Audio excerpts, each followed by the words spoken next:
Ryan McGee here with EURweb.com. Thank you for giving me your time to speak about Black comedy in America, which of course dives deep into over a century of influential Black comedy. What aspects of this history were most surprising or impactful for you to uncover and discuss during filming with, some of these wonderful celebrity guests? There's so many, right? There's so many. One in particular was, we hear about some of the earlier people who paved the way for us, the Mantan Morelands, the Stephen Fetchits, the Moms Mabley. And what people may not realize that, which I found out, is that Stephen Fetchit was a college-educated man who was a millionaire and basically was loved by Black people as well as white people. And it wasn't until later when it became frowned upon. I'm sure there was many groups back then that were like, yo, you shouldn't act like that. But he was the Dave Chappelle, Kevin Hart, Chris Rock of the time. And so it wasn't until later that we started to understand, which I've noticed in the evolution of everything, just like there's certain words we can't say anymore, there were certain things we can't do anymore, such as blackface, such as kowtowing to some of your white actors in the project you're working on. So to learn that was interesting, to know that that's not who he really was. He was acting. And of course, this series also highlights how Black comedy has often faced challenges while simultaneously shaping American culture. So what moments in this series, in your opinion, highlight the resilience and creativity of Black comedians who broke barriers? Well, we got to talk about Dick Gregory, right? Who was, not only doing stand-up at night, but that morning he marched, or he was part of a hunger strike, and he was, doing things against police brutality, and he was, even though comedy was paying the bills, he realized that this was more important to him. And he actually eventually walked away from comedy to make this his life mission. That's incredible for any man, but to imagine being a millionaire and you give it all up to actually do this for your people. Exactly, right? Icon, Dick Gregory, the icon. Yes. And speaking of icons, this series covers many legendary figures in Black comedy, obviously. Are there any comedians highlighted that shaped your career? And if so, how did it feel to discuss their legacies in this series? Well, here's what's great about the fact that She Ready Productions, as well as Smack, which is Michael Strahan's company, brought me along, is that many of the people I talk to are my actual very good friends. So when Tiffany Haddish and Ryan Davison and I sat down with these people, a lot of them are people we work with. A lot of them are people who not only we look up to, but they kind of look up to us. So it became real. It wasn't an interview. You know what I mean? It was a conversation with your friend. And even if they were older, there were still things that we shared and things that they were interested in as well as us. So it wasn't your standard, so what do you think about this? It was like, you remember the time, and what do you think about the Jeffersons? And can you believe that Richard Pryor would do this? So it was a conversation. I think that's what makes the show unique. You know what I mean? And why? I'm sorry, go ahead. I didn't mean to cut you off. No, I'm saying what makes it unique is three different hosts from three different eras of comedy, and just hearing our experiences, sharing it with those people that we interviewed, hearing theirs, it just becomes, it makes the show very unique. There's nothing been like this ever done. Now, I know this show just debuted and we have several more episodes to roll out. Does this series at all talk about the evolution of cancel culture and how it has impacted comedians today, trying to navigate the landscape today? Very little. Very little. I mean, there's several where we kind of chat about the do's and don'ts and the things you can't do like you could do before, but we really didn't dive deep. But yes, there is definitely sprinkles in several of the episodes. So on that note, then, I mean, obviously, Black comedians continue to shape conversations on race, identity, and culture.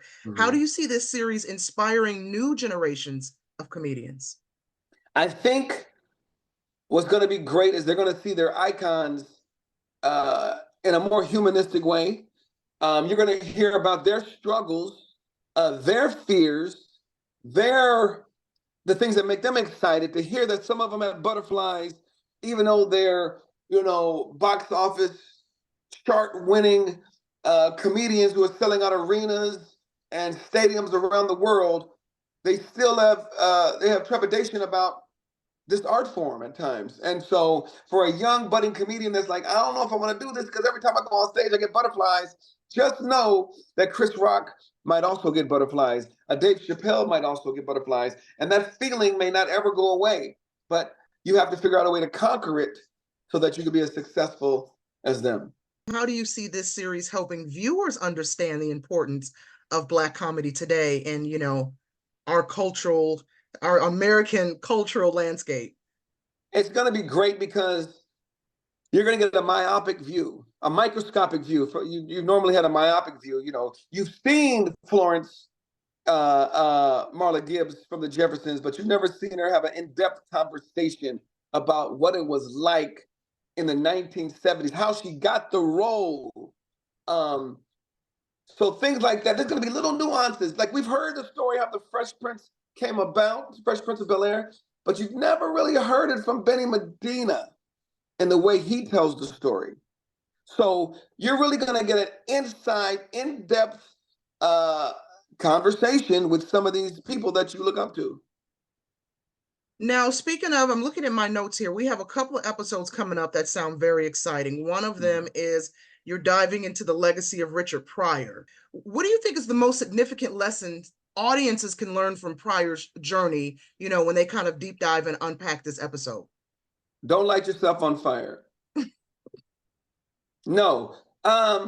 You're gonna learn you're gonna learn about honesty and truth. Like Richard, they call him the greatest of all time because he was fearless on stage. And um, to see that honesty and to find humor in all of that pain is going to allow people to go, especially young comedians, to go, wow, there are things in my life that I thought I would never, ever, ever talk about because it hurts so bad. But it ain't as bad as what he went through. So if he can find light and levity in it, then maybe I can as well. No, I like that because that leads to it's kind of a two-part question about Pryor. How does his legacy, in your opinion, continue to influence comedians today? Anytime somebody says mother effer, that's Richard Pryor. You know what I mean? That's the impact that man had on comedy. Anytime someone decides not to use the N word in their act, that's Richard Pryor. Because if you remember in Live on Sunset Strip, he went back to Africa and he said, as he was walking around seeing all these beautiful black people, a voice in his head said, "Do you see any niggas?"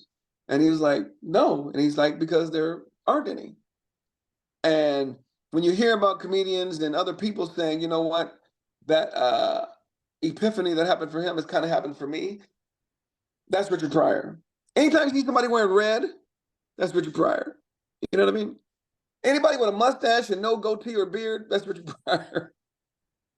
There's also an episode coming up, Our Roots, which is going to kind of unpack the origins of Black comedy from slave traditions to the Chitlin circuit. So I'm curious to know what stories or insights from that episode resonated most with you. What resonated was that as much as we've been through, as badly as they've treated us, we have still found a way to entertain ourselves. We found a way to take tragedy and turn it into comedy. And I think that's why we are the best at it. If you talk to the top comedians in the world that are non-Black, they will tell you that they were inspired by Black comedians. Any white guy you see with a little bit of flavor, dressing a little fly, that's Eddie Murphy. That's Kevin Hart. That's Chris Rock. You know what I mean?